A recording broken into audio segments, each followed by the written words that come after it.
आज के एपिसोड की शुरुआत होती है वनराज, पाखी और अनुपमा से। अनुपमा, वनराज और पाखी घर जा रहे हैं। तभी कार में अनुपमा बैठी है, बार बार वही बातें सोच रही हैं जो वनराज ने उनके लिए कही थी। I proud of you Anupama. बस उसी टाइम उनकी किसी क्लाइंट का फ़ोन आ जाता है। उसके बाद वनराज कहते हैं कि आई प्राउड ऑफ यू, मेरी वजह से तुम्हें जॉब मिली है, मुझे भी बहुत खुशी हो रही है। बस वैसे ही उनसे बातें करते हैं और कहते हैं अपने बॉस को हमेशा खुश रखना। अभी अनुपमा उनसे कुछ बातें करने ही वाली होती है कि वो म्यूज़िक ऑन कर देते हैं और अनुपमा कुछ नहीं कह पाती और अनुपमा अपने ट्रॉफी और अपने ही बारे में सोच रही हैं। लेकिन पाखी बहुत नाराज़ है अपनी माँ से।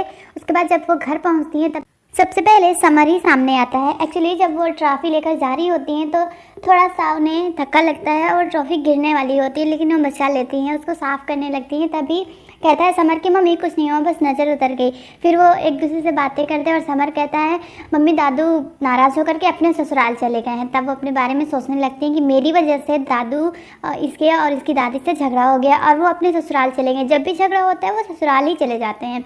उसके बाद वो कहती है सब मेरी वजह से हुआ। तब समर कहता है मम्मी कुछ नहीं हुआ, वैसे भी वो 2 दिन बाद वापस तो आने ही वाले हैं। फिर उसके बाद समर उन्हें खुश रखना चाहता है और उनकी बातों को वो कभी इग्नोर नहीं करता। वो अंदर जाती हैं। उसके बाद वो अपने सासू माँ से कहती हैं कि प्लीज़ आप मुझे माफ़ कर दीजिए, मेरी वजह से आपको इतनी प्रॉब्लम हो रही है। तभी समर कहता है मम्मी आपकी वजह से प्रॉब्लम नहीं हो रही है, दादू नहीं है ना यहाँ पे, इसलिए ये थोड़ा टेंशन में। अब दादू यहाँ आ जाएंगे तो खुश हो जाएंगे। अब उनकी सासू माँ थोड़ा नाराज़ तो है बट इतनी भी ज़्यादा नहीं है। तभी वो बहुत खुश हैं और गॉड से प्रे कर रही हैं कि जो कुछ भी हुआ मैंने बहुत अच्छा किया है। अपने पाखी के लिए खुश हैं, लेकिन पाखी अभी भी नाराज़ है। और वो कहती हैं कि माँ आज पता है क्या, वो बहुत एक्साइटेड है और एक्सप्लेन करना चाहती हैं कि आज क्या हुआ स्कूल में फन फेयर में, लेकिन कोई भी उनकी बातों पे ध्यान नहीं दे रहा, सिर्फ और सिर्फ समर।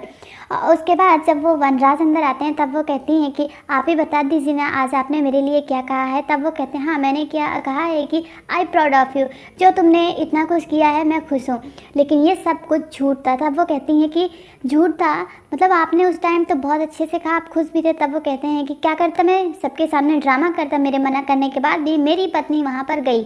तब वो कहते हैं आगे कि ये जो ट्रॉफ़ी है ना 100 रुपये की बाज़ार में मिलती है। बहुत उन्हें हर्ट कर देते हैं और वो वहाँ से चले जाते हैं। जाने से पहले कहते हैं मैं सिर्फ और सिर्फ पाखी को ही यहाँ पर छोड़ने के लिए आया था।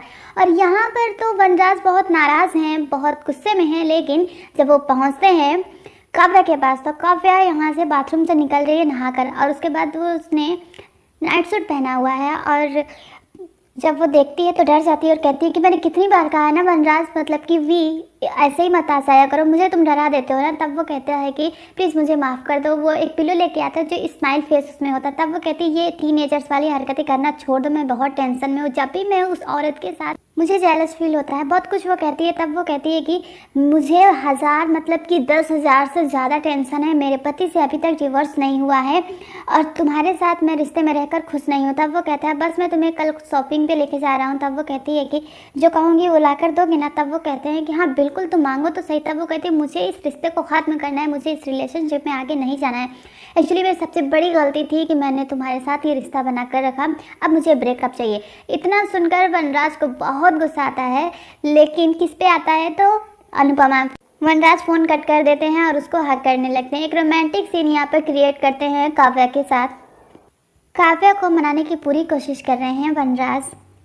यहाँ पर उनके दादू कॉल करते हैं अपनी वाइफ के पास, यानी कि उनकी सासू माँ लीला के पास। तब वो कहते हैं तुझे बहू से माफ़ी मांगनी पड़ेगी क्योंकि तूने गलती की है, अगर तू नहीं मांगेगी तो मैं घर वापस नहीं आने वाला। तब वो भी थोड़ा नाराज़ हैं, खुश भी नहीं हैं और कहती हैं कि मैं माफ़ी क्यों मांगूंगी, सारे सास की नाक तो कट जाएगी। फिर कहते हैं ठीक है तू नाक बचा के रख, मैं आने ही वाला नहीं। हाँ मैं सोच रहा हूँ कि तेरे भाई को तेरे पास भेज देता हूँ ताकि तू कुछ दिनों तक खुशी रहेगी, मैं तो नहीं आने वाला। यहाँ पर अनुपमा की बात होती है उनके दादू से, यानी कि समर के दादू से, और वो कहते हैं कि मैं जानता हूँ कि वनराज ने तुझे नाराज़ किया, झगड़ा थोड़ा बड़ा हो गया, लेकिन तूने जो कुछ भी किया बहुत अच्छा किया है। वो बात करने के बाद किचन में चले जाते हैं। उसके बाद जब वो सब्जियाँ काटने लगती हैं तो बहुत ज़्यादा वो गुस्से में भी हैं, अपने आप पर गुस्सा करते हैं और कहती मुझे ये सब कुछ करना ही नहीं चाहिए था। वो सब्जियाँ काट रही हैं और ट्रॉफ़ी को देख कर बहुत गुस्सा करें, ट्रॉफ़ी उठा करके वो डस्टबिन में डाल देती हैं। उसके बाद वो पाखी के पास जाती हैं और कहती हैं कि दरवाज़ा तो इसने बंद कर रखा है, उसने सॉरी लिखा है, सॉरी की स्पेलिंग गलत है, और वो स्लिप दरवाजे के नीचे से अंदर डाल देती हैं। उसके बाद वो देख कर कहती है मम्मी को तो सॉरी लिखना भी नहीं आता। दरवाज़ा खोलती है पाखी और कहती है आप मेरे फ्रेंड्स की मम्मी की तरह क्यों नहीं हो सकते, आप बेस्टी की तरह क्यों नहीं हो सकती, मैंने आपको जानबूझकर नाराज़ नहीं किया। उसके बाद दरवाज़ा बंद करके वो अंदर चली जाती है। यहाँ पर वो बहुत रोती हैं और उसके बाद अपने हस्बैंड का वेट करने लगती। काफ़ी रात हो जाती है, वो नहीं आते हैं और उसके बाद मॉस्किटो उन्हें बहुत परेशान कर रहे हैं। उसके बाद समर आता है और एक सॉन्ग प्ले करता है, उस पर डांस करता है, उन्हें मनाता है। उसके बाद उनके फोर्स करने पर समर अंदर चला जाता है। जब उनके हस्बैंड आते हैं तो उनसे बहुत ही ज़्यादा नाराज़। वनराज काव्य के लिए परेशान है। आज के एपिसोड में बस इतना ही। कल के एपिसोड में क्या दिखाया गया है इसकी वीडियो आपको बहुत जल्द मिल जाएगी, क्योंकि वीडियो बड़ी हो रही थी। Thanks for watching.